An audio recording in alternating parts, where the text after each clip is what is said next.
तो इसी रिलेटेड मेरे पास एक कॉल आया सुबह में किसी के थ्रू कि नौमी के दिन मेरे साथ जानलेवा मारने की कोशिश की गई। तकिए से उसके ससुर ने उसका पैर दबा रखा था और उसके हस्बैंड ने उसके फेस पे तकिया रखा था। उसके बाद दोनों ने मिलकर उसकी काफ़ी पिटाई की। वो रीज़न क्या था कि ये 40 दिन तक गैस नहीं चलाती है, 28 दिन में गैस ख़त्म हो जाता है। जब उन्होंने प्रोसेस सुना तो वो इतनी ज़्यादा अंदर से डर गए कि अरे इतना प्रोसीजर से गुजरना पड़ेगा, इससे अच्छा है कि भाग जाओ। मतलब महिलाएं और लड़कियां जो हैं वो जान देने को तैयार हैं पर सामना करने को तैयार नहीं। वो क्योंकि प्रशासन की कमजोरी बोलो या कुछ लड़के ऐसे समाज में हैं जो अच्छे लड़कों को बदनाम कर रहे हैं, मर्दानगी दिखाते हैं कमज़ोर औरतों पे, उनको मार के पीट कर या उनको आर्थिक तंगी से गुजारते हैं। तो लड़कियां डर जाती है कि यार मेरा मतलब मरने को तैयार है लेकिन छोड़ने को या लड़ने को तैयार नहीं है।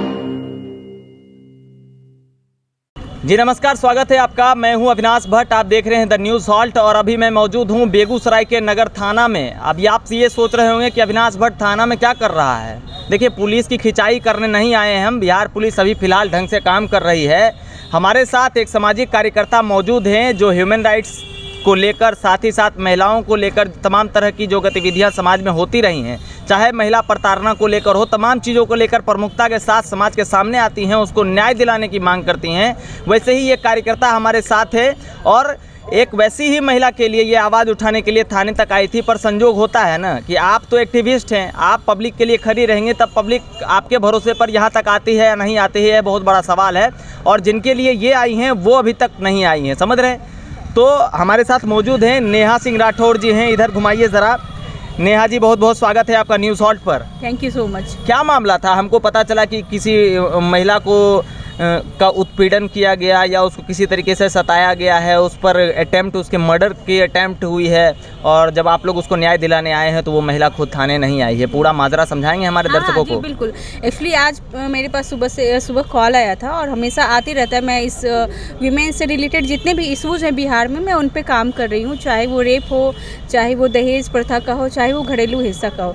तो इसी रिलेटेड मेरे पास एक कॉल आया सुबह में किसी के थ्रू कि नौमी के दिन मेरे साथ जानलेवा मारने की कोशिश की गई। तकिए से उसके ससुर ने उसका पैर दबा रखा था और उसके हस्बैंड ने उसके फेस पे तकिया रखा था। उसके बाद दोनों ने मिलकर उसकी काफ़ी पिटाई की। वो रीज़न क्या था कि ये 40 दिन तक गैस नहीं चलाती है, 28 दिन में गैस ख़त्म हो जाता है। अच्छा। हाँ, और आर्थिक तंगी के कारण वो अपना जो भड़ास था वो अपनी बीवी पे और अपनी बहू पे उतारता था। उसका एक 3 साल का बच्चा भी रहा। तो मैंने कॉल पे ही उनसे बात की तो मैंने उनसे पूछा कि आप क्या चाहती हैं। तो हम यही चाहते हैं कि इस तरह की घटना मेरे साथ दोबारा नहीं हो, क्योंकि वो मुझे आर्थिक तंगी में भी रखता है, गाली गलौज करना, मारना पिटना, मतलब घरेलू हिंसा के 3-4 तरह के प्रकार हैं। तो वो सारी की वो विक्टिम थी। तो मैंने कहा करना क्या है आप ये बताओ, मुझसे किस तरीके का हेल्प चाहती हो। तो उन्होंने बताया कि उनका ससुराल जो है वो समस्तीपुर में पड़ता है, समसा कोई जगह है। तो मैंने कहा कि आप वहाँ पे FIR आपने करवाया? बोली कि मेरा फ़ोन छीन लिया गया था कि मैं अपने घर पे भी ना बता पाऊँ पिटाई के बाद। तो मैंने अपनी सास का फ़ोन चुराया और अपने घर पे इन्फॉर्मेशन दी। तो अगले दिन उसके पापा वहाँ पहुँचे और जब उन्होंने अपनी बेटी की कंडीशन देखी तो वो सिर्फ मरी नहीं थी, एक जिंदा लाश थी। अच्छा। उन्होंने फ़ोन निकाला फ़ोटो खींचने के लिए, उनका फ़ोन गाली गलौज करके उनके दामाद ने रखवा दिया। ये थाना पहुँचे, वहाँ थाना प्रभारी ने रिपोर्ट नहीं लिखा। नहीं, पहले इन्होंने कहा कि 112 पे कॉल किया गया, तो 1 घंटे के बाद पुलिस पहुँची फिर रिपोर्ट नहीं लिखी और घर पे आई। तो जैसा कि उन लोग स्वर्णकार समाज से थे तो उन लोग के पास लाइसेंसी पिस्टल रखने का वो है। अच्छा। मुझे ये बात पता नहीं, मुझे ये आज ही पता चला। तो प्रशासन के सामने उनके ससुर ने और उनके दामाद ने पिस्टल निकाल के रखे हुए थे डरा के। ये इतना हुआ। फिर मैंने कहा ठीक है, घरेलू हिंसा में क्या होता है कि अगर आपके होम टाउन में अगर रिपोर्ट नहीं दर्ज हो रही है तो महिला को इतना अधिकार होता है कि वो कॉल पे, मैसेज के जरिए या किसी भी थाना में घरेलू हिंसा का शिकार अगर वो हैं तो वो रिपोर्ट करवा सकती है। मैंने कहा ठीक है, मैं बेगूसराय में हूँ, आप बेगूसराय आ जाओ, मैं यहाँ के महिला थाना में रिपोर्ट करवाती हूँ। वो यहाँ आई और मैंने अवंती मैम है यहाँ की महिला थाना की थाना प्रभारी, उनसे मिलवाया। तो मैम ने उन्हें बताया भी ठीक है, वहाँ मदद नहीं की तो हम लोग करेंगे। और एक आवेदन आपको हेल्पलाइन में देना होता है, महिला हेल्पलाइन में, और एक आपको महिला थाना में देना होता है। जब उन्होंने प्रोसेस सुना तो वो इतनी ज़्यादा अंदर से डर गए कि अरे इतना प्रोसीजर से गुजरना पड़ेगा, इससे अच्छा है कि भाग जाओ। मतलब महिलाएं और लड़कियां जो हैं वो जान देने को तैयार हैं पर सामना करने को तैयार नहीं। वो क्योंकि प्रशासन की कमजोरी बोलो या कुछ लड़के ऐसे समाज में हैं जो अच्छे लड़कों को बदनाम कर रहे हैं, मर्दानगी दिखाते हैं कमज़ोर औरतों पे, उनको मार के पीट कर या उनको आर्थिक तंगी से गुजारते हैं। तो लड़कियां डर जाती है कि यार मेरा मतलब मरने को तैयार है लेकिन छोड़ने को या लड़ने को तैयार नहीं है, कि उनको डर लगता है अंदर से कि यार पति के बाद मेरा ज़िंदगी क्या है, मेरी ज़िंदगी कैसे चलेगी। तो इसी कारण से उसने पीड़िता ने कहा कि आप 10 मिनट बैठो, हम लोग आते हैं। मैं समझ गई थी कि इन लोग जाने वाले हैं यहाँ से, फिर भी 10-15 मिनट हो गए, 20 मिनट हो गए, उन लोग नहीं आए। मैंने कॉल किया तो पता चला उन लोग डर से निकल गए हैं।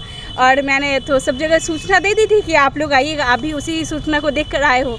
तो पीड़िता यहाँ से जा चुकी है, कहीं ना कहीं अंदर से बहुत डरी हुई थी अपने पति से, अपने ससुराल वालों से, वहाँ की प्रशासन से कि अगर यहाँ मैंने कंप्लेन दर्ज करा दिया, आगे लीगल एक्शन होगा तो मेरा पति और भी कुछ कर सकता है या छोड़ देगा तो मेरा भरण पोषण कैसे होगा। जबकि लीगली अगर वो प्रोसीजर के साथ चलती तो उसको एलुमनी भी मिलता, वो जितना क्या डिमांड करती वो भी होता।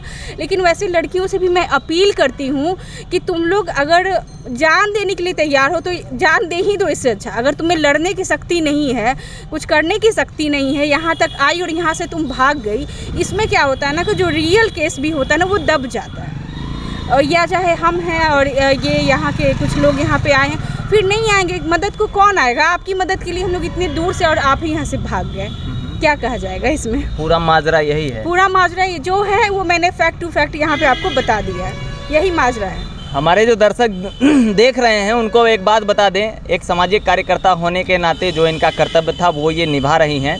और जो लोग इनसे संपर्क करते हैं, जिनके ऊपर इस तरह की प्रताड़ना जो झेलते हैं समाज में, जो लोग इनसे संपर्क करते हैं वो लोग यहाँ तक नहीं पहुँच पाए। जब उनको पता चला कि यहाँ ढेर सारा कानूनी कार्रवाई होगा, उनको आवेदन निवेदन करना पड़ेगा और उनके घर वालों के नाम से जो है FIR कराना पड़ेगा, इन तमाम मामले जो जब उनके संज्ञान में आया तब वो थाना पर पहुंच के फिर वापस चली गई। और ये जो नेहा सिंह राठौड़ जी जो हैं, जो सामाजिक कार्यकर्ता हैं, ये अभी भी यहीं बैठी हैं और इनके द्वारा जो बताया गया था, पब्लिक अनाउंसमेंट जो किया गया था, पत्रकार साथियों को बुलाया गया था, उसी बहाने हम भी आ गए।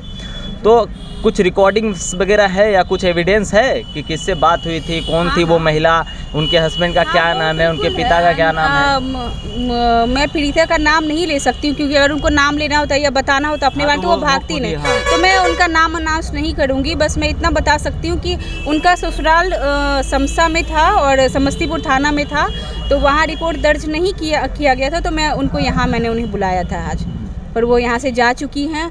और कहीं ना कहीं उनको अंदर से डर था कि उनके ससुराल वाले ज़्यादा स्ट्रांग हैं, प्रशासन से भी मिले हुए हैं, साथ में बैठ के एक साथ उठना बैठना होता है प्रशासन के साथ वहाँ, इसलिए भी वो अंदर से डरी हुई थी कि मेरा क्या हश्र होगा यहाँ से जाने के बाद, इसलिए वो जा चुकी है। चलिए, तो नेहा सिंह राठौड़ जी के शब्दों में हम अपने दर्शकों को कह दें और वैसी महिलाओं को भी कह दें जिनके साथ उत्पीड़न होता है कि अगर आप में लड़ने की क्षमता नहीं है तो आप अपने घर में, है ना, अपने पति से और घर वाले लोगों से मार खाइए और मार खाते खाते मर जाइए, क्योंकि आप में लड़ने की क्षमता नहीं है। और अगर लड़ने की क्षमता है तो ऐसे सामाजिक कार्यकर्ता समाज में घूम रहे हैं, आपके हक की आवाज़ उठा रहे हैं, साथ में आइए, मजबूती दीजिए, तभी आपके साथ कोई खड़ा होकर लड़ेगा। आप लगातार बने रहिए द न्यूज़ हॉल्ट के साथ। मैं हूं अविनाश भट्ट, फिर हाजिर होऊंगा आपकी सेवा में। नमस्कार।